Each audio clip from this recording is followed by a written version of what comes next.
주일 사부 예배 나오신 성도님을 환영하고 축복합니다. 하나님을 예배하는 은혜의 자리에 함께 나아가시길 소망합니다.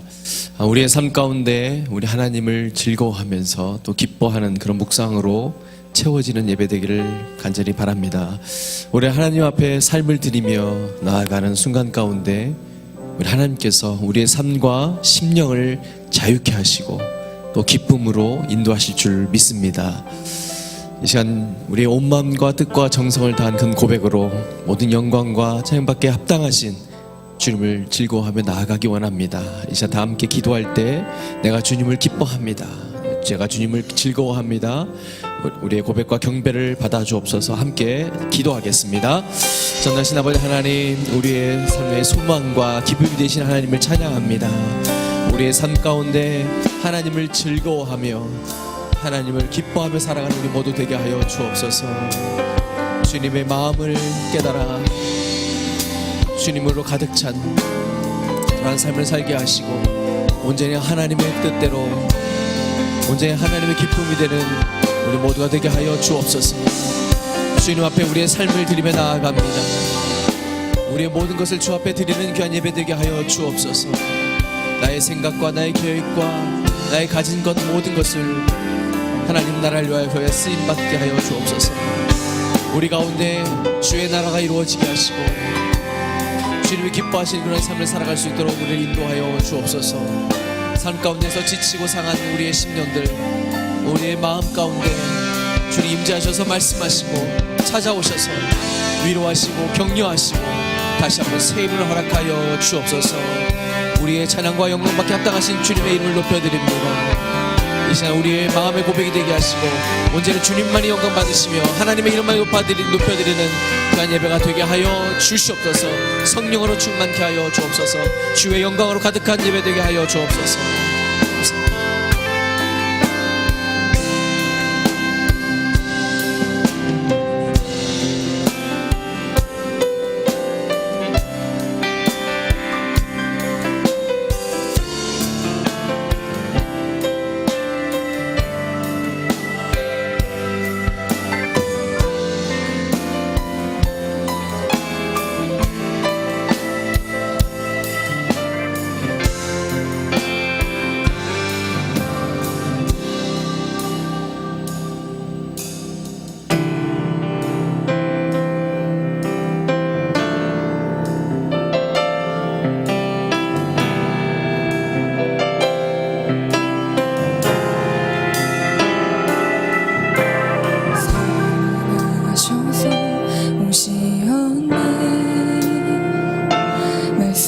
말씀하신 대로 본이 되신 예수, 얼마나 아프실까. 갈보리 언덕 그 십자가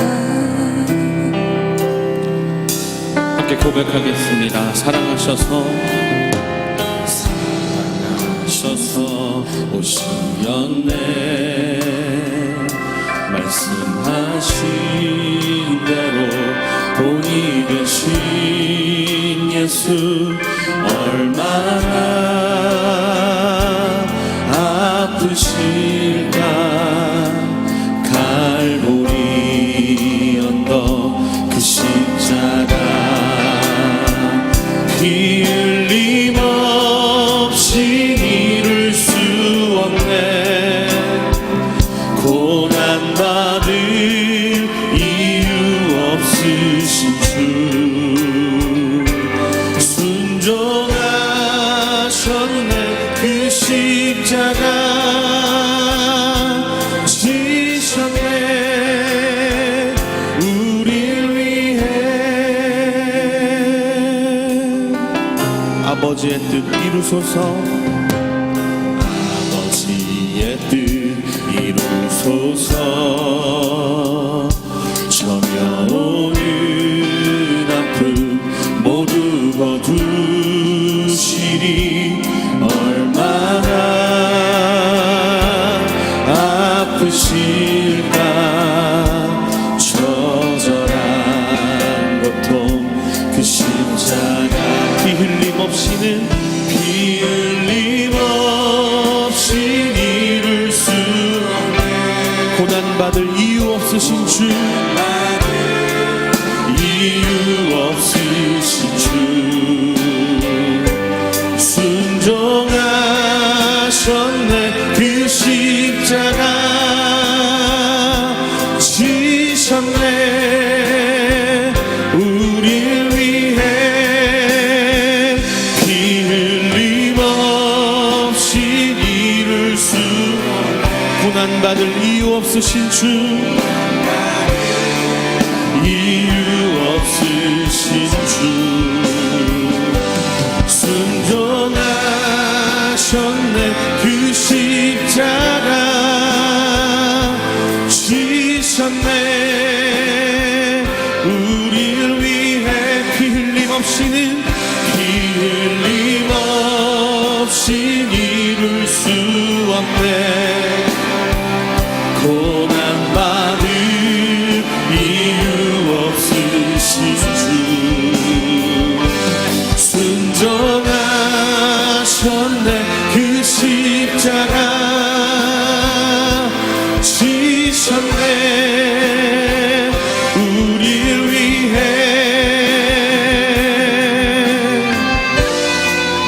오늘 예배를 통해서 주께서 왜 이 땅에 오셨는지를 묵상하며 그 사랑에 감사하며 나아가면 좋겠습니다. 우리를 위하여 피 흘리시고 순종하신 주님의 그 은혜를 감사하며 함께 찬양하며 나아갑니다.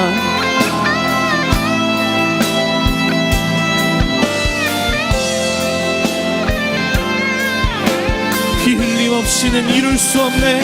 피 흘림 없이 이룰 수 없네.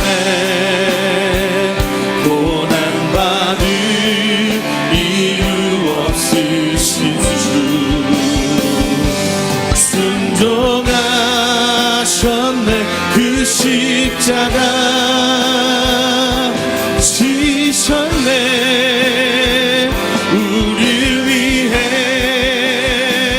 피 흘림 없이 이룰 수 없네. 우리의 죄를 사하기 위하여 순종하신 어린 양을 찬양합니다. 순종하셨네. 그 십자가 지셨네. 우리를 위해 피 흘림 없이는 피 흘림 없이 이룰 수 없네. 고난받을 이유 없으신 주, 순종하셨네. 그 십자가 지셨네. 우리를 위해 피 흘림 없이 이룰 수 없네. 고난받을 이유 없으신 주, 순종하셨네. 그 십자가 지셨네. 우리를 위해. 우리를 위해 이 땅에 오신 주님께 영광의 박수, 감사의 박수 올려드리겠습니다. 주님의 그 사랑을 찬양합니다. 우리 함께 박수 치시면서 함께 찬양합니다.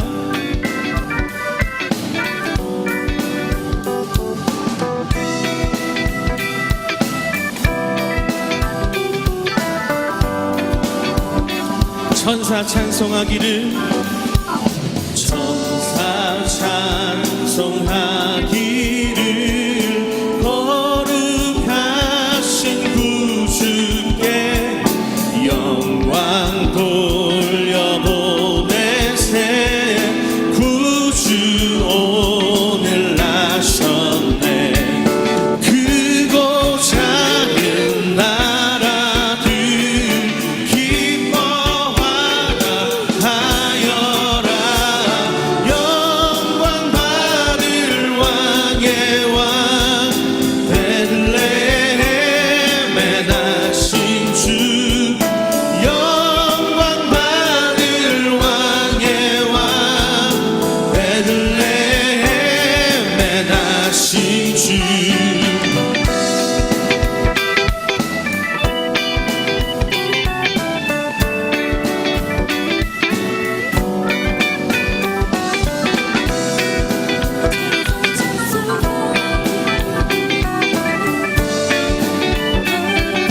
오늘 나신 예수는 하늘에서 내려와 전혀 몸에 나셔서 사람 몸을 입었네. 세상 모든 사람들 영원하신 주님께 영광 돌려보내며 함께 찬양하여라. 영광 돌려보내며 높이 찬양하여라.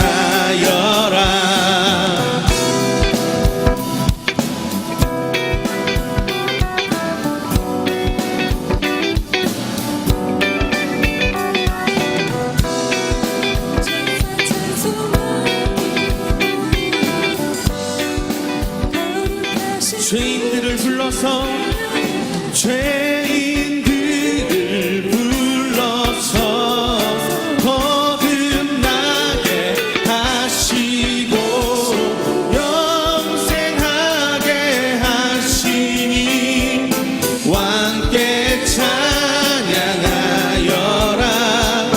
영생하게 하시니 한 번 더 고백할까요? 영생하게 하시니 영생하게 하시니 왕께 찬양하여라.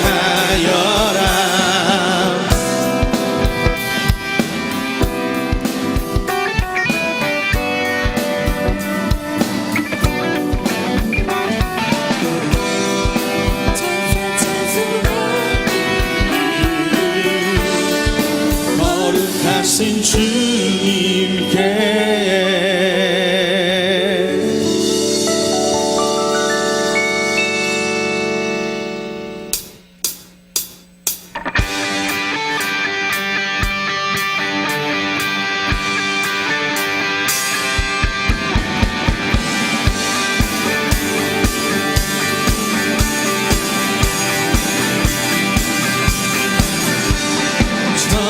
천사들의 노래가 하늘에서 들리니 산과 들이 기뻐서 메아리 쳐 울린다.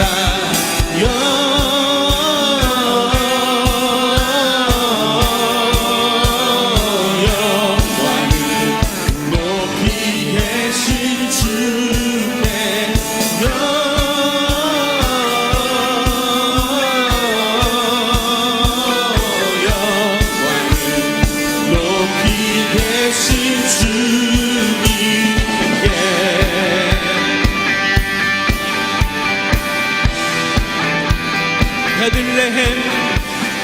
베들레헴 달려가 날씬하기 예수께 울어 경배합시다.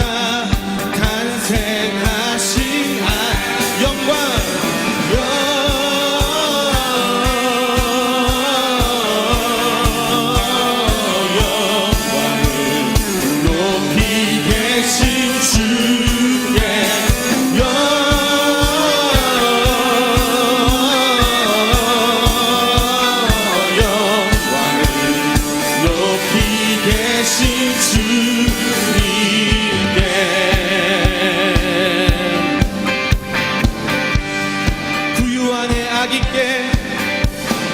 부유하네 아기께 천사 찬송하였다. 우리들도 주님께 기쁜 찬송 영광 영광을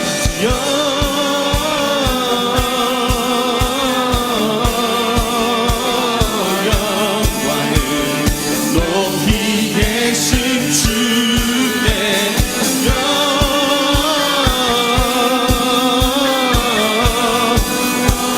영광을 높이 계신 주께 영광을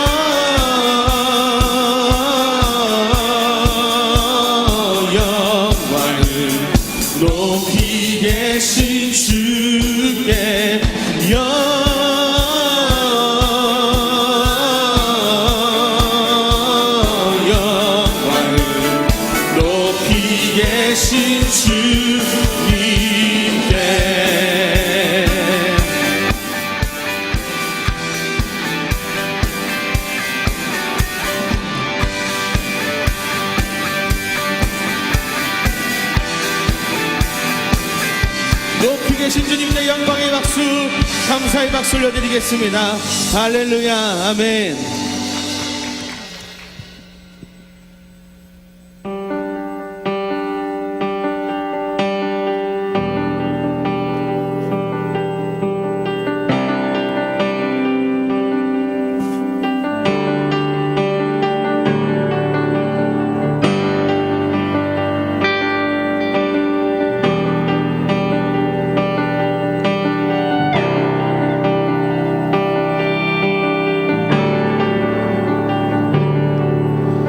땅 위에 오신 하나님의 본체 십자가에 달리사 우리 죄 사하셨네.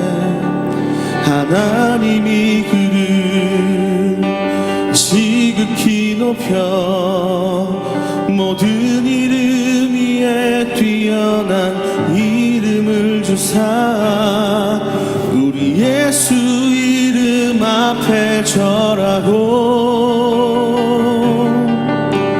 모든 입이 주를 시네.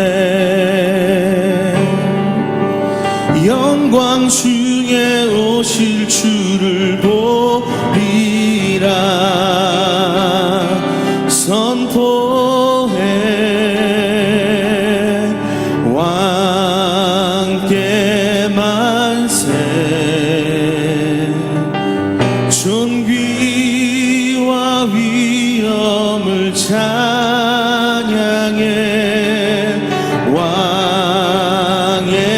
왕께 만세. 주 예수 하나님.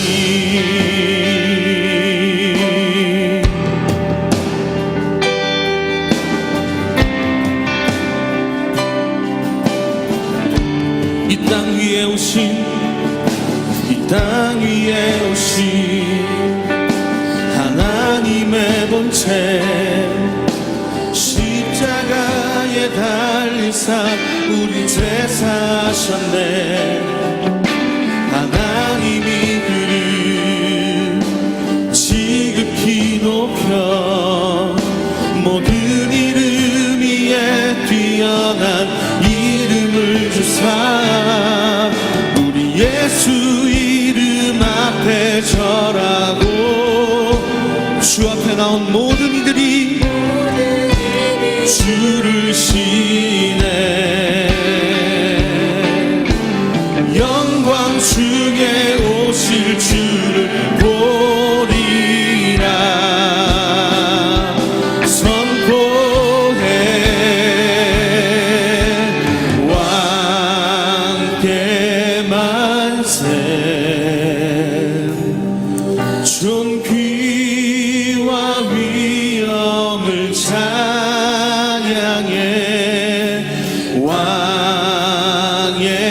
왕께 만세. 주 예수 하나님.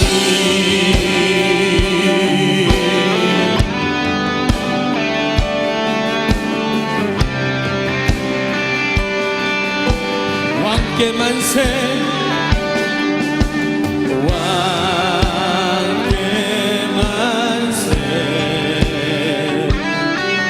존귀와 위엄을 찬양해. 왕께 만세. 주 예수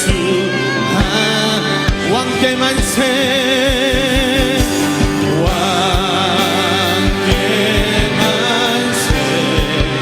왕신 주님께서 우리에게 오셨습니다. 그분께 합당한 찬양을 올려드리며 나가기를 원합니다. 왕께 만세. 주 예수 왕께 만세. 왕께 만세. 모든 존귀와 영광을 받으소서.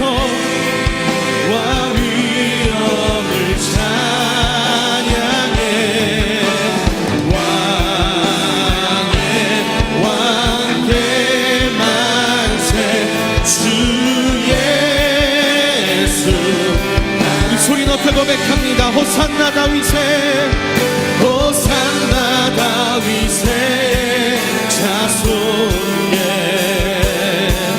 호산나 불러 왕 중의 왕 높은 하늘에 영광을 예수 주 대신 예 모든 마음을 들여 고백합니다. 호산나 다윗의 호산나 다윗의 자손께 호산나 불러 왕 중의 왕 높은 하늘에 주님의 이름만 예수님은 메시아십니다. 한 번 더 믿음을 고백합니다. 호산나 다윗의 호산나 다윗의 자손께 호산나 불러 왕 중의 왕 높은 하늘에 영광을 예수 주 메시아 예수 주 메시아네 예수 주 메시아네 예수 주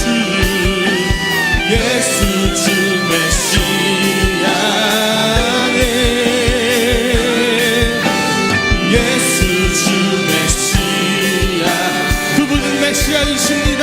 예수 주 메시아네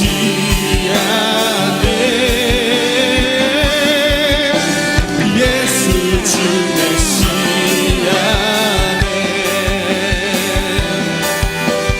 예수 주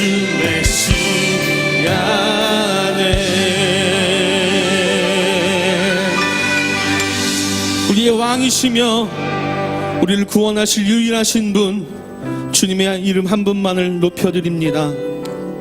우리의 삶을 다 드려서 우리가 드릴 수 있는 모든 것을 다 드려서 주님께 영광 돌리게 하시고 이 땅 위에 어떤 다른 이름이 아니라 찬양받기 합당하신 주님의 이름만 선포하며 높여드리는 우리 교회가 될 수 있도록 인도하여 주옵소서. 우리의 삶을 통하여 하나님 충만하게 높임받으시고 충만하게 영광받아 주시옵소서. 감사드리며 예수님의 이름으로 기도드렸습니다. 우리 주님께 다시 한 번 더 영광의 박수 감사의 박수 올려드리겠습니다. 아멘.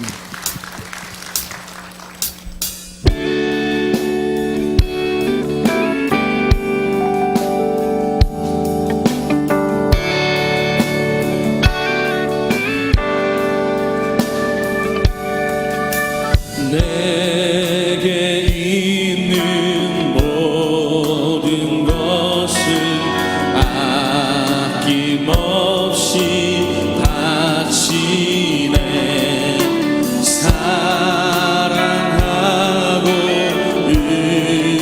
의지하여 주만 따라가겠네.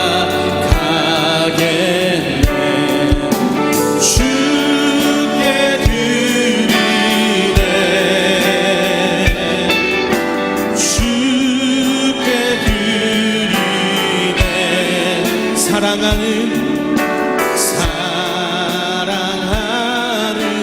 구주 앞에 모두 드리네.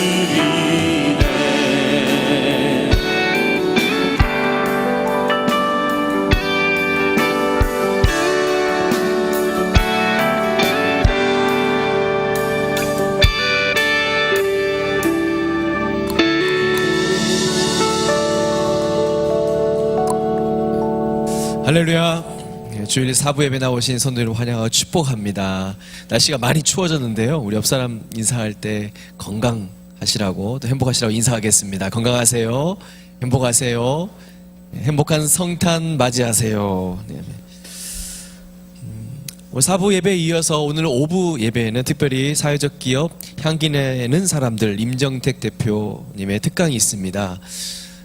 향기 내는 사람들은 장애인과 세터민 또 저소득 저소득층들에게 기회를 주고 꿈과 희망을 주는 기업입니다. 이 기업을 이끌고 있는 임정택 대표의 특강에 많이 참석하셔서 그 은혜 시간 되시기 바랍니다. 정말 좋은 시간 되실 겁니다. 계속 이어서 앉아 계시면 큰 은혜가 될 겁니다. 임시사무총회가 다음 주일 6부 예배 후에 있습니다. 교회 주요 사역들을 나누시고 하나님께서 이루실 것을 기대하면서 함께 기도하는 시간 되기를 원합니다. 제1차 재직세미나가 21일 금요일 오후 8시 30분에 있습니다. 이달의 추천도서 주 안에서 사람은 바뀐다의 저자이신 선한 목자교회 유기성 목사님께서 말씀 전해주십니다. 재직은 물론이고 중앙의 모든 성도들 함께 참석하셔서 큰 은혜와 도전을 받는 시간 되시길 원합니다. 수원지역 노숙인과 함께하는 성탄 행사 마국간의 사랑 이야기가 올해에도 변함없이 진행됩니다. 12월 19일 오전 10시 30분 수원역 남문광장에서 열리는데요. 마음이 담긴 선물과 함께 예수님의 사랑을 전하는 따뜻한 성탄 되시길 바랍니다. 광교 예배 준비를 위한 기도 모임을 시작합니다. 내년 3월부터 주일 예배를 시작합니다. 예배를 통해서 다시 한번 영적 부흥이 우리 교회 가운데 일어날 수 있도록 기도로 시작합니다. 함께 동참하기 원하시는 분은 1층 로비와 또 예배사역국 사무실에서 신청서를 기록해 주시거나 또 이메일과 전화로도 신청이 가능합니다. 예배를 사모하는 성도님들의 많은 참여를 부탁드리겠습니다. 우리의 기도를 통해서 학교를 세우시고 또 이제 이곳에서 또 예배를 위해 영적 부흥을 이루게 하실 하나님을 찬양합니다. 할렐루야. 다른 모든 소식과 모임 안내 등은 주보를 참고해 주시고 오늘 우리에게 주신 하나님의 말씀 사도행전 2장 38절에서 41절 말씀을 다 함께 봉독하겠습니다. 베드로가 가로되 너희가 회개하여 각각 예수 그리스도의 이름으로 침례를 받고 죄 사함을 얻으라. 그리하면 성령을 선물로 받으리니 이 약속은 너희와 너희 자녀와 모든 먼데 사람 곧 주 우리 하나님이 얼마든지 부르시는 자들에게 하신 것이라 하고 또 여러 말로 확증하여 권하여 가로되 너희가 이 패역한 세대에서 구원을 받으라 하니 그 말을 받는 사람들은 침례를 받음에 이날에 제자의 수가 3,000이나 더하더라. 아멘. 우리 시간은 차세대 바이블 러버스 발표가 있겠습니다. 세상이 감당치 못하는 믿음상 총 49절을 열심히 암송한 소년부 기예하 학생이 말씀 암송에 도전합니다. 뜨거운 박수로 응원을 부탁드리겠습니다. 믿음은 바라는 것들의 실상이요 보이지 않는 것들의 증거니 선진들이 이로써 증거를 얻었느니라. 믿음으로 모든 세계가 하나님의 말씀으로 지어진 줄을 우리가 아나니 보이는 것은 나타난 것으로 말미암아 된 것이 아니니라.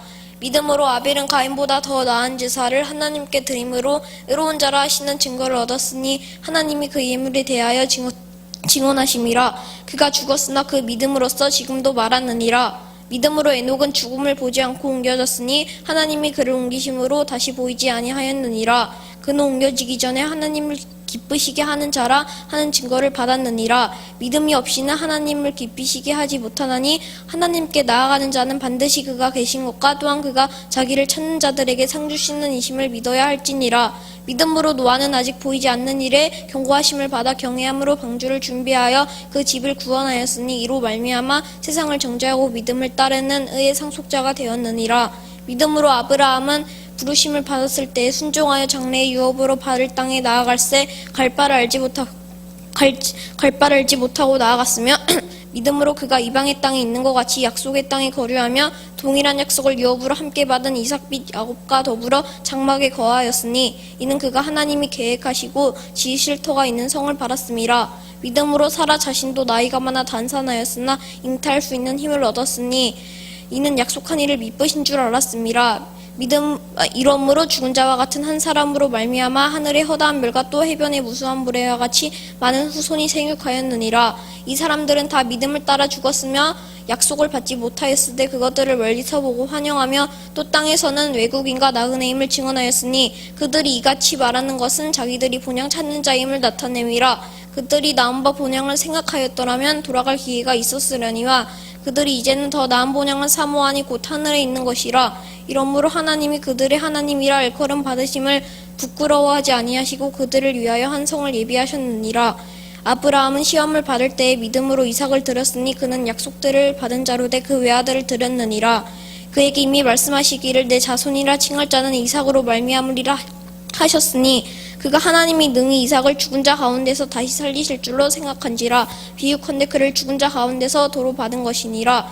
믿음으로 이삭은 장차 있을 일에 대하여 야곱과 에서에게 축복하였으며, 믿음으로 야곱은 죽을 때에 요셉의 각 아들에게 축복하고 그 지팡이 머리에 의지하여 경배하였으며, 믿음으로 요셉은 임종시에 이스라엘 자손들이 떠날 것을 말하고 또 자기 뼈를 위하여 명하였으며, 믿음으로 모세가 났을 때 그 부모가 아름다운 아임을 보고 석 달 동안 숨겨 왕의 명령을 무서워하지 아니하였으며, 믿음으로 모세가 장성하여 바로의 공주의 아들이라 칭함받기를 거절하고 도리어 하나님의 백성과 함께 고난받기를 잠시 죄악의 낙을 누리는 것보다 더 좋아하고 그리스도를 위하여 받는 수모를 애굽의 모든 보화보다 더 큰 재물로 여겼으니 이는 상주심을 바라봄이라.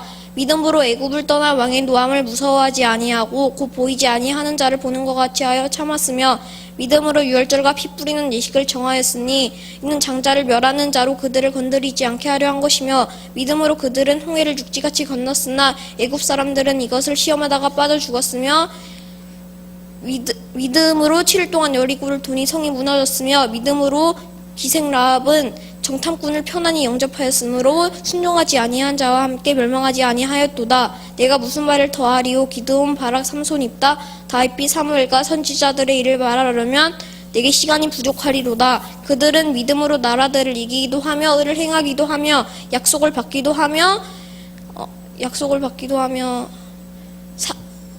사자들의 입을 막기도 하며 불의 세력을 멸하기도 하며 칼날을 피하기도 하며 연약한 가운데서 강하게 되기도 하며 전쟁에 용감하게 되어 이방 사람들의 진을 물리치기도 하며, 여자들은 자기의 죽은 자들을 부활로 받아들이기도 하며, 또 어떤 이들은 더 좋은 부활을 얻고자 하여 심한 고문을 받되 구차히 풀려나기를 원하지 아니하였으며, 또 어떤 이들은 조롱과 채찍질 뿐 아니라 결박과 옥에 갇히는 시련도 받았으며, 불로 치는 것과 톱으로 켜는 것과 시험과 칼로 죽임을 당하고 양과 염소의 가죽을 입고 유리하여 궁핍과 환난과 학대를 받았으니, 그들이 궁핍과 환난과 학대를 받았으니 이런 사람은 세상이 감당하지 못하느니라. 그들이 강야와 산과 동물과 토굴에 유리하였느니라. 이 사람들은 다 믿음으로 말미암아 증거를 받았으나 약속된 것을 받지 못하였으니, 이는 하나님이 우리를 위하여 더 좋은 것을 예비하셨은즉 우리가 아니면 그들로 온전함을 이루지 못하게 하려 하심이라. 아멘. 네, 우리 다시 한번 박수를 보내드리기 원합니다. 이 시간에는 멋지게 말씀 암송을 성공한 우리 친구에게 담임 목사님께서 시상과 함께 격려금을 전달하도록 하겠습니다. 세상이 감당치 못하는 믿음상 성명 기예하 차세대 소년부 유학생은 하나님의 말씀을 가까이 하여 항상 마음에 새기며 49절의 말씀을 암송하였기에 이 상을 수여합니다. 2018년 12월 9일 기독한국 침례의 담임 목사 고명진, 원로 목사 김장환. 기예하? 네. 몇 학년이에요? 5학년이요. 5학년이에요. 그거 외우는데 얼마 걸렸어요? 일주일. 얘는 천재가 아니고 만재요. 아빠 누구예요? 엄마, 아빠. 엄마만. 참. 엄마 위해서 큰 박수 한번 해주시고. 앞으로 꿈이 뭐예요? 모르겠어요, 잘. 그럴 수도 있어. 아직은 잘 몰라도. 내가 뭐가 될지는 모르지만 훌륭한 사람은 반드시 될 것 같은데. 네. 기회야. 지금 현재 우리 어린 아이들이요, 오늘 2부 예배 때는 외국에 전혀 갔다 온 경험이 없는 아이인데 영어로 이런 네 구절을 외웠어요. 영어로. 발음이 정말 좋아요. 저만 못 알아듣고 우리 성도들은 다 알아들으시더라고요. 정말로 영어를 잘하고요. 또 3부 예배 때는 8살 아이인데 한 글자도 안 틀리고 이런 네 구절을 다 외웠어요. 4부 예배 때는 이제 우리 예하가 또 이렇게 신동이에요. 천재가 아니고 만재예요. 이런 애들은 앞으로 훌륭한 사람 될 줄로 믿습니다. 큰 격려의 박수 한번 해주시면 감사하겠습니다. 이 아이들 성경 외면 제가 언제 5만 원씩 줘요. 5만 원씩. 아직은 상금이 많이 남았어요. 상금이. 그리고 얘네들이 모두 500구절을 다 도전해서 다 외면 순금으로 된 종이에, 금으로 된 금판에 성경 구절을 적어서 주려고 그래요. 그건 아마 엄마한테만 안 주면 굉장히 오래오래 간직할 거예요. 엄마한테 주면 혹시 급하면 또 어디 팔지도 몰라요. 근데 가끔 예수 믿는 사람 집에 신방 가면 장식장에 뭐 이렇게 진열해 놓았어요. 집사님 집 같은 데 보면 양주병을 많이 갖다 놓은 데가 있어요. 그건 집사님 집에 있어야 할 좋은 장식품이 아니에요. 성경 완독패, 예담삼 완주패, 뭐 아니면 권사 임명장, 뭐 이런 문진, 이런 것들이 그 안에 좀 꽉 있으면 좋은데요. 지난주에 만난 우리 교회 집사님 한 분이 두말할 것도 교회에서는 집사님이고요, 직장은 대학교 교수세요. 그런데 10년 동안 하루도 안 빼고 감사일기를 쓰신 거예요. 꼭 10년 한 이틀쯤 돼야지 여러분들은 이렇게 감동이 되죠. 얼마나 큰 도전이 됐는지 몰라요. 우리 10년은 아니고 1년도 아니고 12월 달 한 달만 하루에 오감사. 벌써 12월 달도 이제 뭐 열흘 지나갔으니까 남은 한 22일만 매일 오감사를 했으면 좋겠다. 동의하시면 아멘. 나는 끝까지 안 할 거다 그런 사람은 자리에 잠깐만 서셔서 한번 일어서 보세요. 다 하시는 거죠. 그러면 한번 해보세요. 감사하는 삶에 하나님의 큰 복이 임할 줄로 믿습니다. 또 하나님 말씀 도전하는 우리 어린아이들 계속해서 여러분들이 격려해 주시고, 나도 이 어린아이들에게 5만 원 주고 싶다, 이런 사람들은 제가 생각해 보세요. 우리 교회 아이들이 한 3,000명 되는데요, 3,000명이 다 내면 5만 원씩 주면 3, 5, 15, 1억 5천만 원 내야 돼요. 저는 1억 5천만 원 없어요. 그러니까 우리 장로님들이 나도 한 사람 외면 내가 5만 원 줄게, 나도 2사람 줄게, 이렇게 해서 마냥 못 줘서 그러면 아이들에게 큰 기념이 되고 또 굉장히 도전이 되고요, 어른들에게도 얼마나 큰 도전이 되는지 몰라요. 지금 아이들이 너무 많이 밀려 있어요. 그래서 그전에는 한 달에 한 번씩 했었는데, 저녁에 했었는데, 지금은 주일날 1부, 2부, 3부, 4부 이렇게 해서 합니다. 다음 주 말고 그 다음 주에 또 이렇게 할 텐데 여러분도 도전해 보시면 참 좋겠습니다. 오늘 사도행전 2장 말씀을 중심으로 초대교회로 돌아갑시다, 이런 제목으로 말씀을 나누고자 합니다. 하나님께서 세상에 설립하신 신성한 2개의 기관이 가정과 교회입니다. 따라서 가정과 교회의 중요성은 아무리 강조해도 결코 지나치다고 말할 수 없을 겁니다. 문제는 우리가 살고 있는 이 시대가 이토록 소중한 가정과 교회를 지나칠 만큼 가볍게 생각할 뿐만 아니라 심지어는 가정의 제도를 부정하고 적대시합니다. 또 어떤 일부에서는 교회를 혐오의 세력 내지는 적폐 대상이라고 공공연히 이야기하고 있습니다. 대형 교회와 대형 교회 목사 이름들이 인터넷 검색어의 상위를 차지하고 있는 것은 어제 오늘의 일이 아닙니다. 좋은 의미로 그곳에 검색어로 나타나면 얼마나 좋겠습니까? 예를 들면 과연 교회가 달라, 교회가 세상의 소망이야, 그럼에도 불구하고 목사는 역시 목사야, 그나마 교회가 있어 다행이고 목사 까닭에 세상이 참 행복하지, 뭐 이런 글 정도의 이야기라면 얼마나 좋겠습니까? 그런데 현실은 그렇지 않습니다. 2000년 전 로마 제국 당시 네로가 세상의 모든 잘못을 기독교인들에게 몰아세우듯이 현실에서도 기독교를, 죄송합니다, 아주 나쁘게 표현하는, 무슨 교라고 그러고 목사를 먹사라고 비꼬고 조롱하는 일들이 얼마나 많은지 모릅니다. 교회와 그리스도인들을 향한 비난과 불평의 목소리가 결코 적다고 말할 수 없습니다. 세상을 놀라게 하는 사건과 사고의 중심이나 주변에 보면 항상 이름에 그리스도인이라고 하는 그런 것들을 공공연히 포함되어 있습니다.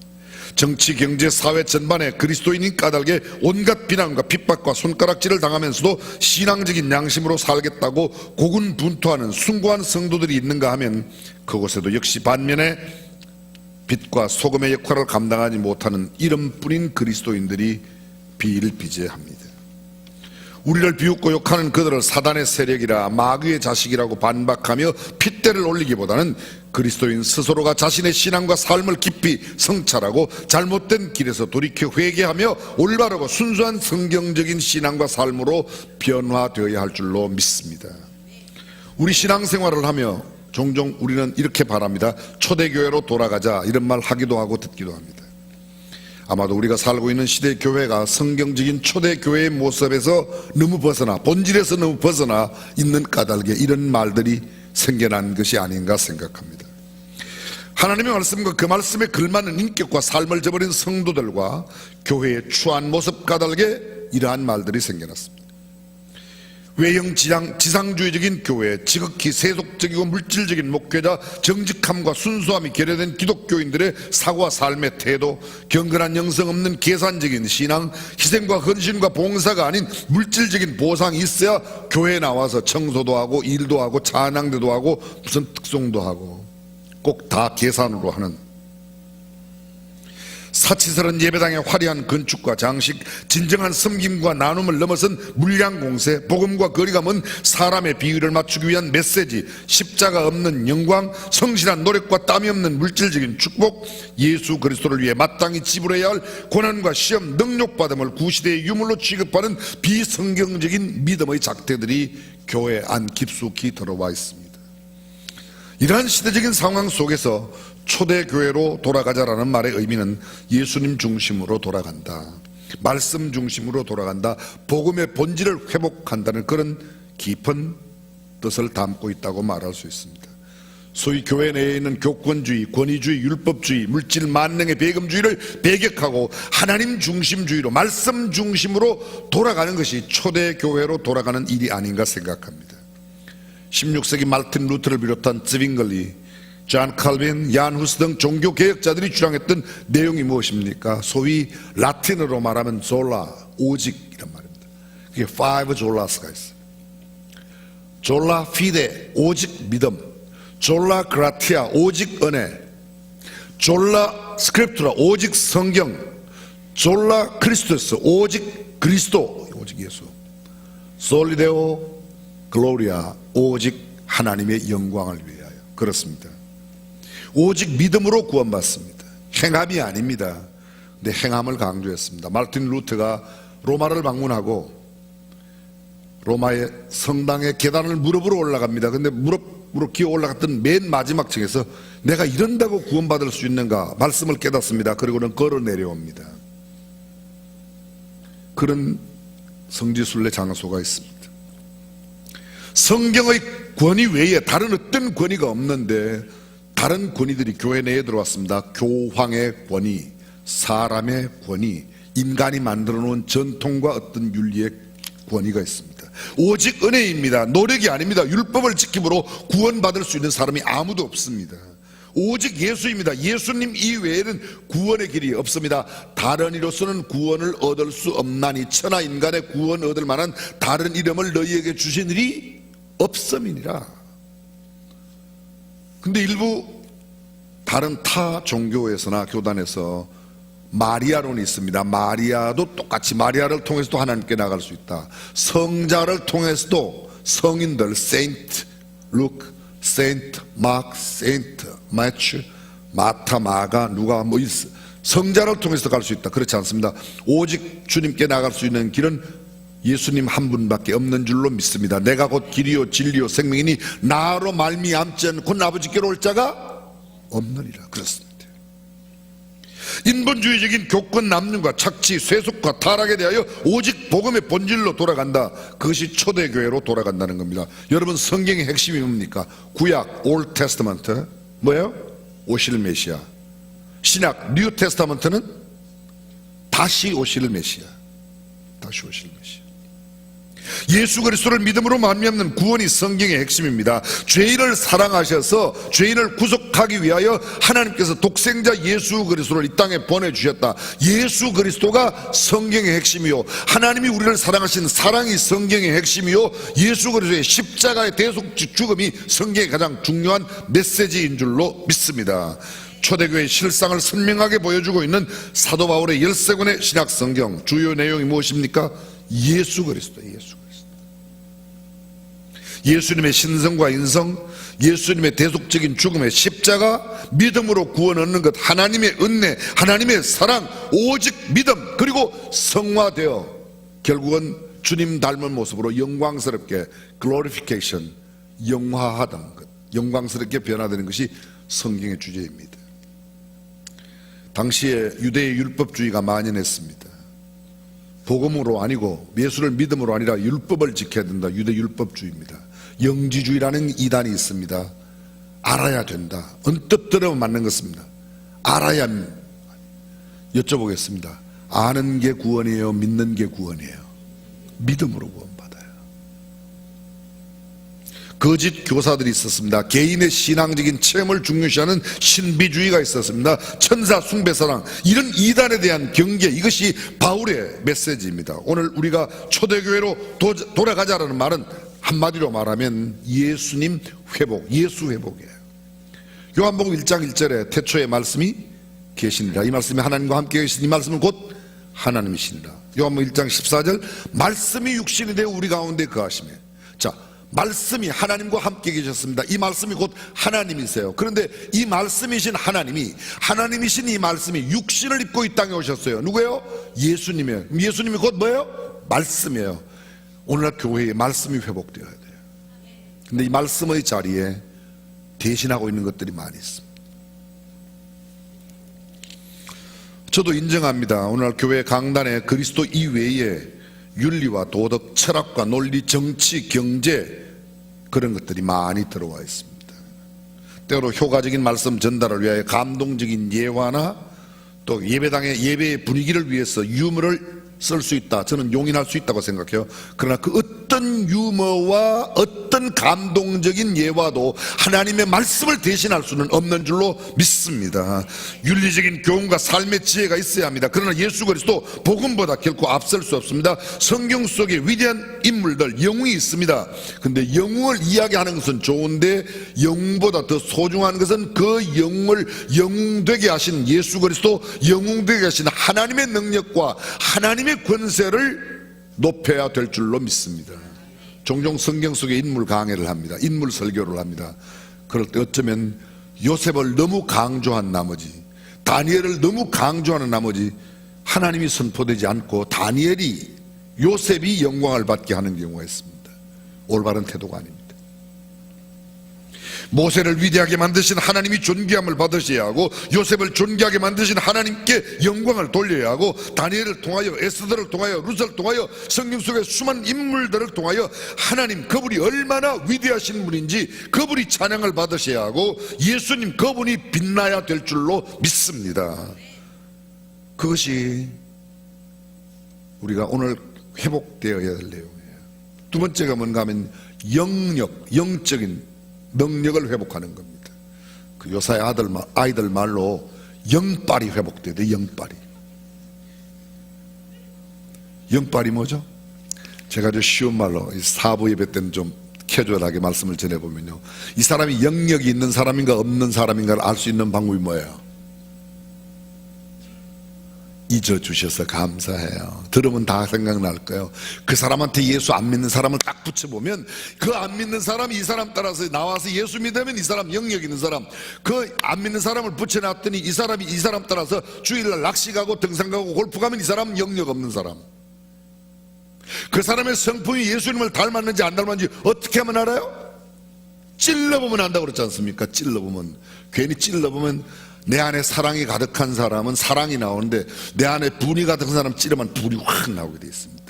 네가 나를 화나게 했잖아. 아니에요. 내 안에 화가 있으니까, 아무리 내 안에 화가 많이 있으면, 죄송합니다, 사랑이 가득하면 내가 아무리 어떤 사람이 찔러도 사랑이 나가요. 근데 내 안에 기본적으로 화가 들어있어요. 그러니까 건드리니까 화가 나요. 물이 가득 찬 물통 탁 잡아야 물이 튀어나오지.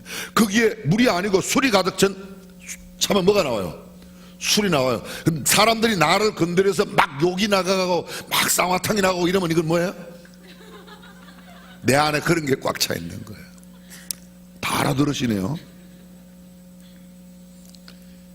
그래서 내 인품과 성품이 나타나는 겁니다. 영적인 능력의 회복은 어떤 환경 속에서도 사랑을 실천하는 삶을 살아가는 겁니다. 형제끼리 서로 사랑하고 교제하고 섬기고 나누고 그를 높여주고 그를 자랑하고 그를 귀히 여기고 그를 존대하고 자기가 희생하면서까지 그를 위하여 살아가는 삶을 살아갈 때 그가 참 능력 있는 영적인 사람인 줄로 믿습니다. 세상의 빛과 소금의 역할을 감당합니다. 세상에 살고 있지만 하늘에 속한 사람답게 말하고 행동하는 것입니다. 삶으로 신앙을 보여주는 사람, 능력 있는 사람이에요. 입술은 화려한데 말은 화려한데 삶이 성경과 다르다? 능력 없는 사람입니다. 초대교회로 살아간다, 초대교회로 돌아간다, 그 말은 예수 그리스도를 깊이 생각하자는 뜻이요, 성경으로 돌아가자는 뜻이요, 우리의 전통과 습관에서 벗어나 과감하게 하나님의 말씀으로 돌아가 삶의 기준을 오직 성경에 두고 성경을 기준으로 생각하고 성경을 기준으로 분별하고 성경을 기준으로 예수님처럼 행동하며 살아가는 삶을 산다. 그게 초대교회로 돌아간다는 뜻인 줄로 믿습니다. 강요해서 권위를 얻어내는 게 아니에요. 너 나 알기를 우습게 알지 마라, 나 굉장히 권위 있어, 그런 게 아니에요. 권위는 그냥 있어도 사람들이 야, 참 그분은 이렇게 돼야 되는 겁니다. 구걸해서 알아달라고 제발 나 좀 알아줘, 나 좀 알아줘, 그게 아닙니다. 내가 알아달라고 말하지 않아도 사람들이 참 그분의 존귀함을 알고 고귀함을 알고 그분의 성품과 그분의 언어와 그분의 행동 태도를 보고 진짜 존경하지 않을 수 없는 사람이라고 그렇게 말할 수 있을 때 그 사람이 참된 신앙인, 바른 신앙인, 성경이 말하고 있는 초대교회 공동체의 모습을 회복한 사람이라고 말할 수 있을 겁니다. 오늘 교회 가면 교회 내에서 상처받는 사람, 불안함을 갖고 있는 사람, 염려, 걱정을 많이 오히려 갖고 있는 사람, 교회가 나한테 위안을 주고 평안을 주는 게 아니라 불안해집니다. 기쁨과 즐거움과 유쾌함과 소망을 주는 교회, 성경적인 교회 공동체입니다. 교회 일 때문에 너무 지치고 교회 일 때문에 너무 피곤하고 상처받고 힘들어하고, 교회 공동체의 모습이 아닙니다. 도리어 기뻐하며 즐거움으로 섬기고 나눌 것이 있어, 베풀 것이 있어 오히려 감사하고 예수 그리스도 안에서 진정한 안식과 쉼을 누리는 삶을 살아가는 그리스도인 공동체, 그것이 초대교회 공동체였습니다. 이것이 초대교회의 모습입니다. 자, 여러분 오늘 성경문이 사도행전 2장 38절인데 37절을 잠깐 보실까요? 37절 화면에 나와 있습니다. 저희가 이 말을 듣고 마음에 찔려 베드로와 다른 사도들에게 물어가로되 형제들아 우리가 어찌할꼬 하거늘. 이것이 초대 예루살렘 교회에 있는 현상이에요. 베드로가 말씀을 전했습니다. 그런데 사람들이 그 전한 말씀을 듣고 마음에 찔렸다고 말합니다.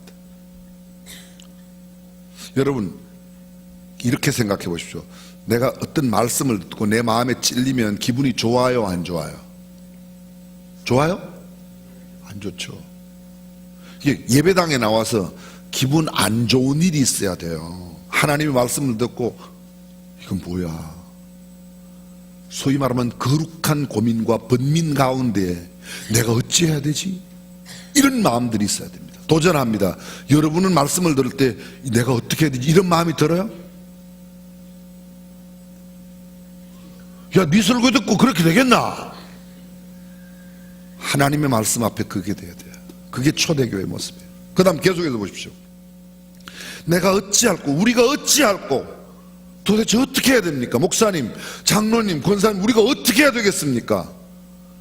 이런 거룩한 고민이 있어야 돼. 이게 초대교회 공동체의 모습이에요. 38절 베드로가 가로되 너희가 회개하여 각각 예수 그리스도의 이름으로 침례를 받고 죄 사함을 얻으라. 그리하면 성령을 받으라.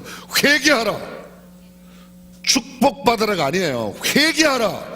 이런 메시지 안에 그 말씀을 듣고 하나님 잘못했습니다, 우리가 이걸 잘못했습니다, 그렇게 하고 하나님 앞에 자복하고 회개하여 성령을 받는 역사가 우리 가운데 있느냐. 그게 초대교회 공동체입니다. 이 약속은 너희와 너희 자녀와 모든 먼데 사람 곧 주 우리 하나님이 얼마든지 부르시는 자들에게 하시는 것이라고 또 여러 말로 확증하며 구원하여 가로되 너희가 이 패역한 세대에서 구원을 얻으라 하니 그 말을 받는 사람들은 침례를 받으며 이날의 제자의 수가 3,000이나 하더라. 초대교회 역사는 날마다 믿는 자의 수가 되어갔습니다. 그날 베드로의 설교를 듣고 회개하고 침례 받은 사람이 몇 명이에요? 3,000명. 이런 이야기죠.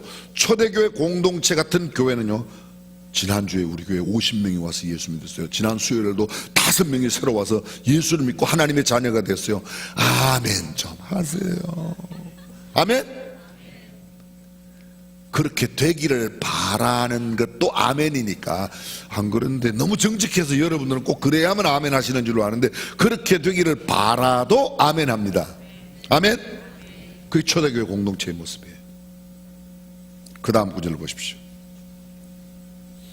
42절, 저희가 사도의 가르침을 받아 서로 교제하며 떡을 떼며 기도하기를 전혀 힘쓰니라. 사람마다 두려워하는데 사도들로 말미암아 기사와 표적이 많이 나타나니 믿는 사람이 다 함께 있어 모든 물건을 서로 통용하고 또 재산과 소유를 팔아 각 사람의 필요를 따라 나눠주며 날마다 마음을 같이하여 성전에 모이기를 힘쓰고 집에서 떡을 떼며 기쁨과 순전한 마음으로 음식을 먹고 하나님을 찬미하며 또 온 백성에게 칭송을 받으니 주께서 구원받는 사람을 날마다 더하게 하시니라.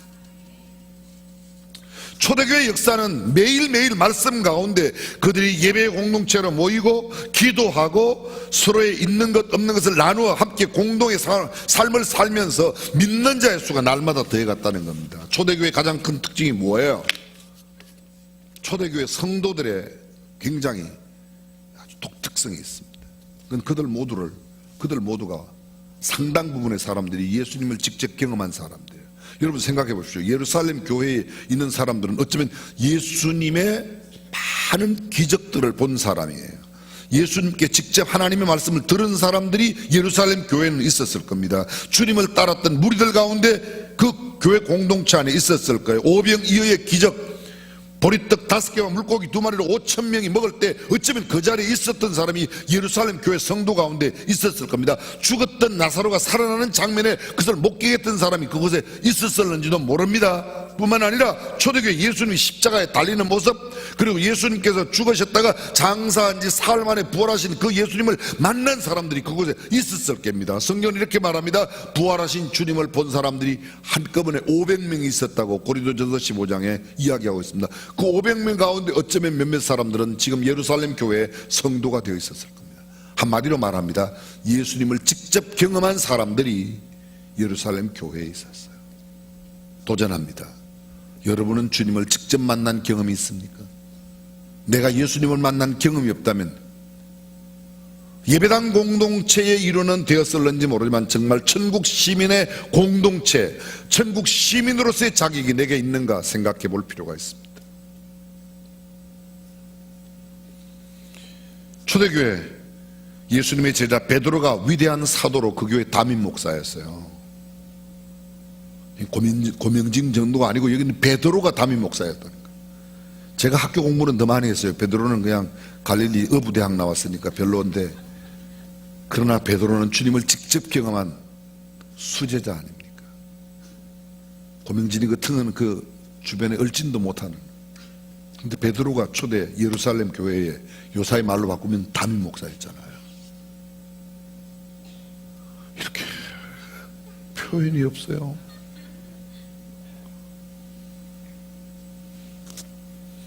사도들이 그 교회 지도력을 가지고 있었습니다. 생생한 말씀으로 그들을 인도하고 말씀을 전하였을 때 초대교회 얼마나 역사예요. 잘 보십시오. 예수님의 제자들이 예수님과 함께 있었을 때는 제자예요. 예수님이 떠나시고 난 다음에 예수님으로부터 보냄을 받았다. 아포스톨로스, 사도예요. 보냄을 받은 자, 그런 뜻입니다. 아포스톨로스, 사도란 말은. 그 사도들한테 배운 사람을 갖다가 속사도라고 그래요.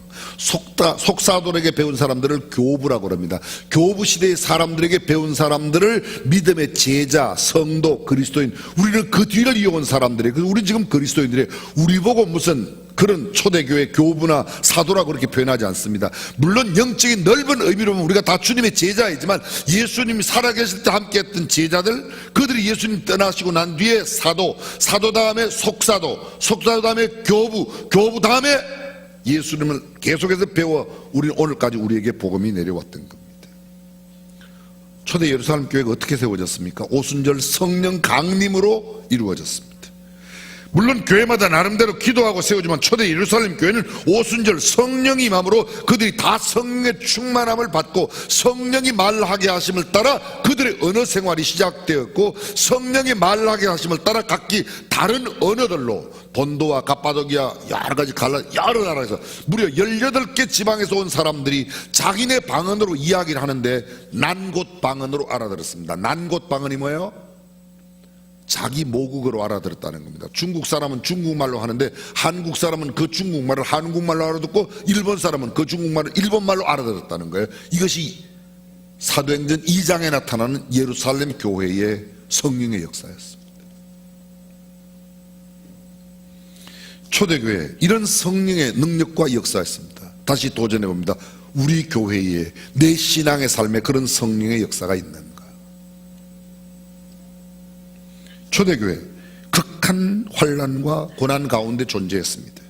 당시 유대인들의 권력층이었던 바리새인, 서기관, 대제사장들 할 수만 있으면 예수님 잡으려고 예수님을 추앙하는 사람들까지 박해했습니다.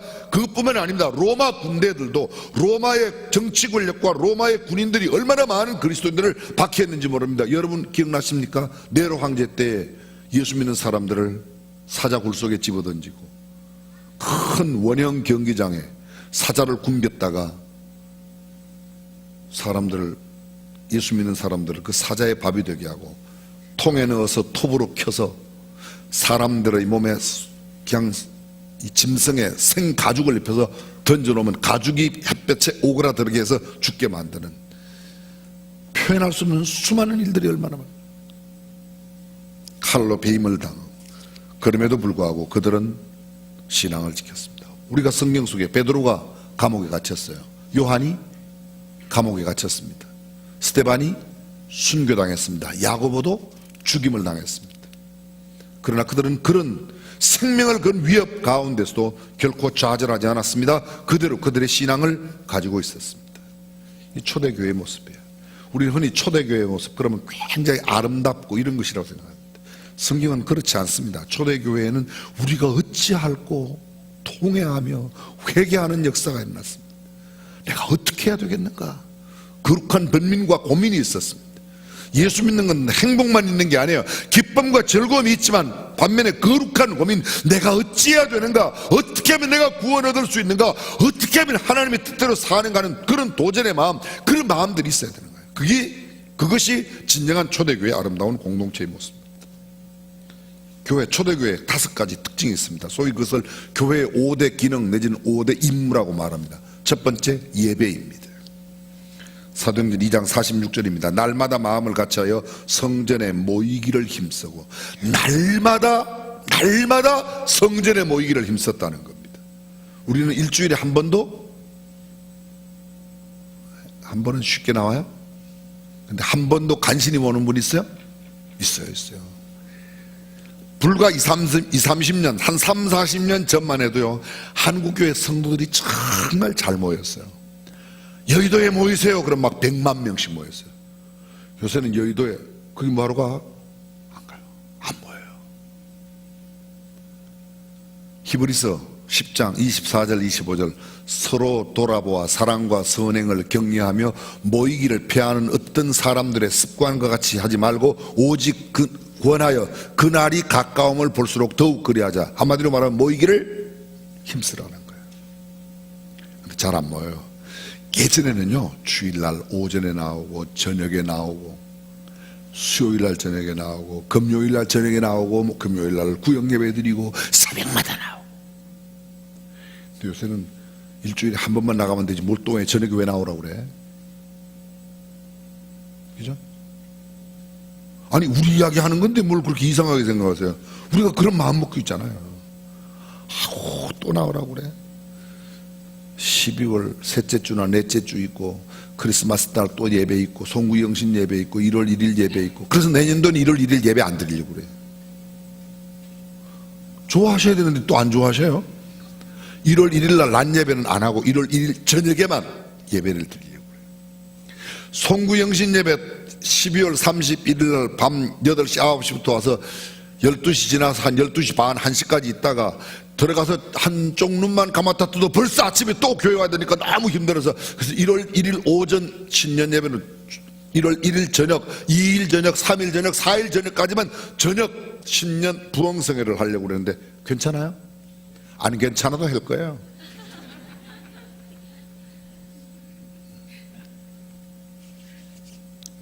사랑하는 성도 여러분, 모이기를 힘쓰는 예배 공동체가 되어야 할 줄로 믿습니다.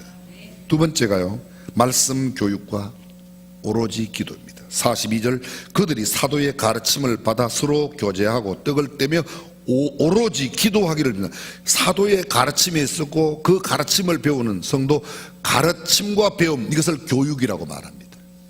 그리고 오로지 기도에 힘썼다. 교육과 기도, 이게 초대교회 공동체의 가장 아름다운 특징 가운데 하나입니다. 초대교회는 11명의 사도들이 가르쳤습니다. 성도들이 그것을 배웠습니다. 교육 얼마나 중요한지 몰라요. 사실 중세 때까지는요, 교육은 보편화되지 않았습니다. 교육받는 사람은 딱 두 종류의 사람이야. 누구예요? 정치인하고 누구요? 사제가 되는 사람. 요새 말로 말하면 목사 되는 사람만 공부했어요. 배우는 게 뭐예요? 라틴어, 히브리어, 헬라어. 라틴어가 로마 글자예요. 왜 합니까? 다스리려면, 정치를 하려면. 왜 배웁니까? 성경을 읽으려면 히브리어, 헬라어, 라틴어를 하는 거예요. 그렇게 했습니다.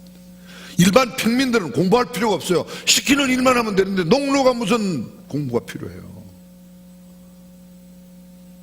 대학이 왜 생겼습니까? 세계에서 가장 오래된 대학이 어느 대학이에요? 고목사, 어차피 네가 이야기할 거잖아. 예. 세계에서 제일 오래된 대학이 체코슬로바키아의 프라하 대학입니다. 두 번째 세워진 대학이 오스트리아의 비엔나 빈 대학이에요. 세 번째 대학이 독일의 하이델베르그 대학이에요. 하이델베르그에서. 실제로 그래요. 지금 제가 꾸며낸 이야기가 아니고. 근데 이 대학들이 프라하 대학, 빈 대학, 하이델베르그 대학이 모두가 다 신학교로 시작했어요. 신학교로. 학교가 뭐였는가? 라틴어, 히브리어 이런 거 배워서 신학, 하나님 공부, 성경 공부하기 위해서 세운 학교예요. 미국의 유명한 대학이 있어요. 1부부터 4부까지 다 하시네요. 하버드. 그 하버드가 뭐예요? 존 하버드 목사님의 서적에서 있는 그 책과 그분의 재산으로 세운 학교에 뭐부터 시작했어요? 신학부터 시작했어요. 예일대학이 뭐부터 시작했어요? 신학부터 시작했어요. 유럽에 있는 유수한 대학들이 뭐로부터 시작했어요? 하나님의 말씀 공부로 시작한 거예요. 하나님의 말씀 공부로. 그것이 공부하는 목적이었어요. 종교개혁이 어떻게 일어났습니까? 일반적인 이야기 하겠습니다. 죄송해요. 제가 너무 아는 게 많아가지고 용서해 주세요. 세계 최초의 금속활자, 1377년 고려 우왕 때 직지심경을 찍어냈던 우리나라의 그게 금속활자, 세계 최초 금속활자입니다. 세계화에 실패했습니다. 두 번째, 세계에서 두 번째로 금속활자를 만든 게 독일의 구텐베르그의 1445년도입니다. 근데 그 사람은 세계화에 성공했어요. 10년 뒤 1455년도에 성경을 찍어냅니다. 그리고 성경을 활판으로 찍어내니까 성경책 값이 싸진 거예요. 그전에는 성경책을 모두 필사성경이니까 성경책 한 권을 가지려고 그러면 노동자가 2년 반 동안 한 푼도 안 쓰고 모아야 돼요. 연봉 3천만 원인 노동자는 성경책 살려면 2년 반 7,500만 원을 줘야지 성경책 한 권을 사는데, 우리 집에는요, 저는 만약 그거 7,500만 원 준다면 우리는 엄청 부자예요. 성경책 우리 집에 몇십 권 되니까. 근데 성경은 그때보다 많아졌는데 성경은 그때만큼 안 읽어요.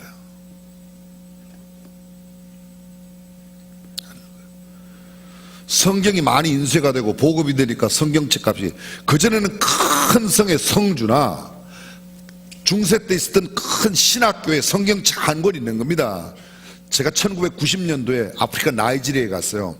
150년 된 액화의 신학교가 있는데 그 신학교에 신학생이 꽤 많이 있습니다. 근데 신학생 가운데 성경책 없는, 성경책을 가지고 있지 않은 신학생이 많더라니까요. 제가 가져간 성경을 주고 왔어요. 제가 어떤 교회 설교했더니 성경책을 주더라고요. 그 책도 주고 왔어요. 신학생들이 성경이 없어요. 우리는 성경책이 너무 많아요. 그래서 마르틴 루터가 독일어만 할 줄 알아도 성경을 읽도록 독일어 성경을 번역했습니다. 바르트브루크 성에서. 그리고 그게 종교 개혁을 일으키는 아주 큰 모티브가 되는 겁니다. 그리고 그들은 기도하는 공동체였습니다. 교회는 교육과 오로지 기도, 그것이 초대교회의 아름다운 공동체. 세 번째 교제입니다. 42절, 그들이 사도의 가르침을 받아 서로 교제하고 떡을 떼며, 이 교제와 떡을 뗀다 같은 의미가 중복되어 있는 겁니다. 초대교회에 가장 아름답고 성숙한 교제가 있었습니다. 코이노니아입니다. 서로 마음과 물질을 나누었습니다. 요사이 인터넷, 이 SNS에 나오는 영상 가운데, 말씀 영상 가운데 뭐 11조는 없다 이런 영상이 꽤 인기가 있어요. 11조 하기 싫어서 하는 짓거리지 절대로 성경을 잘 모르요. 온전한 11조란 말이 뭐예요? 온전한 11조. 100원 수입이 생겼으면 10원, 요게 온전한 겁니까? 온전하다는 개념은 10%라는 걸 말하는 게 아닙니다. 그 온전하다는 말은 내 마음과 정성을 다하여, 내 생명까지 다하여 드린다. 그때의 그 의미가 온전이라는 의미예요. 온전이라는 말이 100원 벌면 10%, 정확하게 10원. 1,500원 벌었다 그러면 150원, 1,550원 벌었다 그러면 150원 뭐 이게 아닙니다. 이게 그런 게 숫자적인 10%가 아니에요. 내가 하나님 앞에 내 온전한 마음과 정성과 사랑, 그것이 담겨졌을 때 예물이 온전하는 거예요. 예배를 드릴 때 내 온 몸과 마음과 정성과 뜻을 합하여 드리는 예배를 하나님이 받으세요. 즉 성경 뭐라고 말합니까? 즐겨내는 자를 기뻐하시느니라. 억지로 내는 것을 하나님 받지 않으신다는 거예요. 온전이란 말이 10%의 숫자상에 있는 게 아니라는 거죠. 근데 그들은 보십시오. 성경에 초대교회는 어떻게 했어요? 집과 재산을 팔아 사도들의 집과 재산을 팔아냈어요. 집과 재산을 팔아서 다 냈는데 무슨 11조가 필요해요? 오히려 11조도 못 내는 사람들이 11조는 없다고 그러고 그렇게 말하는 거지. 사도행전에 무슨 11조가 없죠. 왜? 다 바쳤으니까 11조가 없지. 다 바쳤는데. 우리는 성경적인 의미를 굉장히 오해해요. 근데 또 그 영상을 보고 라이크를 누르는 사람이 라이크라고 하세요? 좋다고 한 사람이 그렇게 많아. 잘못된 걸 가르치면 참 안타깝습니다. 11조를 이야기하는 교회를 그렇게 맹공할 수가 없어요. 성경에 있는 거예요. 사랑하는 성도 여러분, 레위지파의 사람들은 다른 12지파의 사람들이 낸 것을 갖고 지냈어요. 이스라엘의 12지파 가운데 레위지파가 있어요, 없어요? 있어요? 없어요. 요셉 지파 있어요, 없어요? 지금 말씀을 안 하시는 건 잘 모른다는 것이죠, 그죠? 요셉 지파가 없어요. 레위 지파는 별개의 지파로 하나님께서 성별하여 제사 맡은 일, 성막에 관한 일을 하도록 떼냈습니다. 그리고 요셉의 두 아들 에브라임과 므낫세가 각기 요셉을 대신하고 레위를 대신해서 지파에 들어갔어요. 그래서 에브라임 지파, 므낫세 지파가 있고 요셉 지파와 레위 지파는 없습니다. 레위는 별개의 지파예요.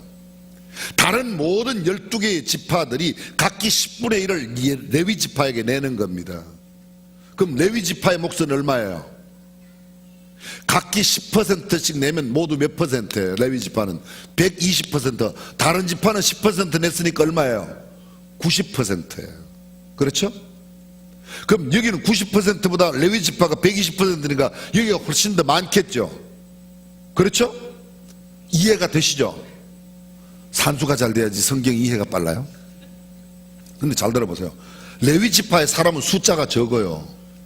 유다 지파나 이런 데 지파의 사람 숫자가 많아요. 사람 숫자로 따지면 레위 지파가 갖는 몫이 다른 지파보다도 3배나 많아요. 이해가 또 되셨습니까? 그럼 레위 지파는 이렇게 많이 받아서 뭐라는가? 요새로 말하면 교회 목사들은 왜 그렇게 많이 받는가? 세 군데 쓰는 겁니다. 레위 지파가 받은 것을 갖고 첫째 하나님 앞에 제사하는 데 씁니다. 두 번째 레위 지파들이 먹고 사는 데 씁니다. 세 번째 레위 지파들이 보기에 그 여러 지파 가운데서 어렵고 힘들어하는 지파 고아와 객과 가부들의 필요한 곳에 나눠주는 거예요. 그러니까 이 사람들은 세배를 받아도 하나님께 드리고 자기네들이 쓰고 어려운 사람들에게 나누어 주는 거예요. 교회 공동체라는 것은 사랑의 공동체이지 액수로 따질 수 있는 공동체가 아니다. 믿으시면 아멘. 그게 성경적인 논리라는 겁니다. 초대교회 또 하나의 특징 전도입니다. 47절 하나님을 찬미하며 온 백성에게 칭송을 받으니 주께서 구원받는 사람을 날마다 더하게 하시니라. 아까 하루에 몇 명요? 3,000명. 그 다음엔 몇 명 나와요? 5,000명.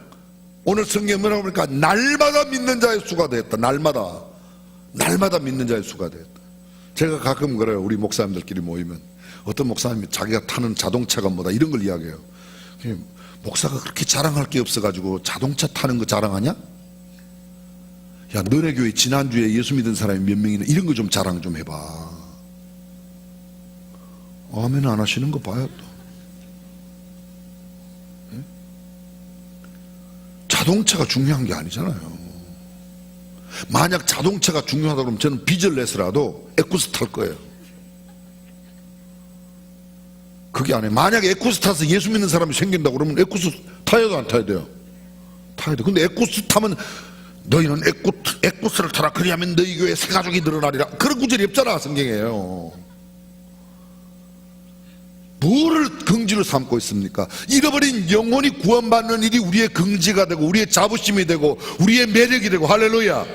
그것이 교회의 공동체 아름다운 모습이에요. 그래서 믿는 자의 수가 날마다 되어갔다. 하루에 3,000명 하루에 5,000명씩 되었다. 사람들이 큰 교회 비난해요. 여러분 예루살렘 교회는 하루에 5,000명 하루에 3,000명 그것만 해도 8,000명에 기본 마가의 다락방 120명 8,120명 날마다 믿는 자의 수가 되는데 그건 그럼 숫자에 안 들어가요? 얼마나 많겠어요? 기본 10,000명은 넘었을 거예요.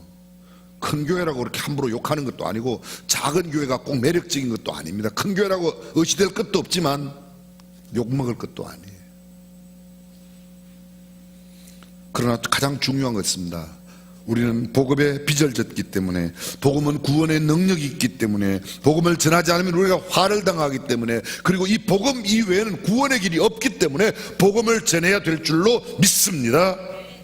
마지막 5번째 교회는 봉사 구제입니다. 이미 말씀드렸습니다. 44절 45절 믿는 사람이 다 함께 있어 모든 물건을 서로 통용하고 또 재산과 소유를 팔아 각 사람의 필요를 따라 나눠주고 이거 정말 중요한 겁니다. 내게 필요치 않은 것을 갖고 내가 갖고 있는 것은 그리스도인의 합당한 삶의 자세가 아니에요.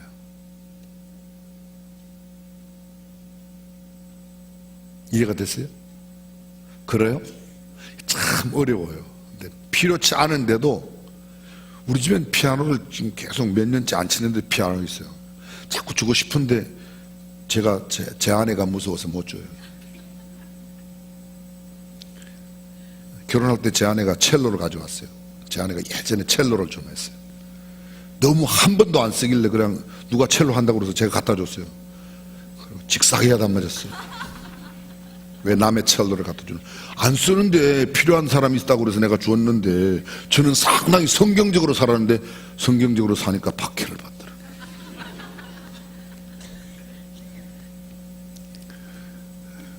제 아내한테 가서 일러주지 마세요. 사랑하는 성도 여러분, 필요를 따라 나누어 주었던 교회가 초대교회 공동체였습니다. 그것이 그들로 하여금 가난이 핍절이 없게 만들었던 거예요. 오늘 우리 교회가 여기 좀 넉넉한 사람도 있고 좀 어려운 사람도 계세요. 믿음의 공동체가 되어 초대교회의 아름다운 모습을 회복할 수 있기를 주님의 이름으로 축원합니다. 전능하신 우리 하나님, 우리 모두가 기쁨과 즐거움으로 또 때로는 거룩한 고민 속에 어떻게 하면 하나님의 말씀대로 바르게 살 수 있는가를 생각하는 하나님의 사람으로 살게 하여 주시옵소서. 우리의 현실을 냉철하게 바라보면 초대교회의 모습과는 너무나 동떨어져 있는 모습을 보게 됩니다. 할 수만 있다면 초대교회 아름다운 공동체의 모습이 우리 교회 내에 이루어지게 하여 주옵소서. 우리 삶의 모든 현장에서 거룩한 역사가 있게 하여 주시옵소서. 이제는 우리 주 예수 그리스도의 은혜와 하나님의 무한하신 사랑과 성령님의 감동감화 교통 충만하심이 오늘 주일 사부 예배를 드리고 돌아가는 모든 믿음의 권속들과 가정, 자녀, 생업 위에 그리고 우리 조국 대한민국 가운데 영원토록 함께 하시기를 간절히 축원하옵나이다.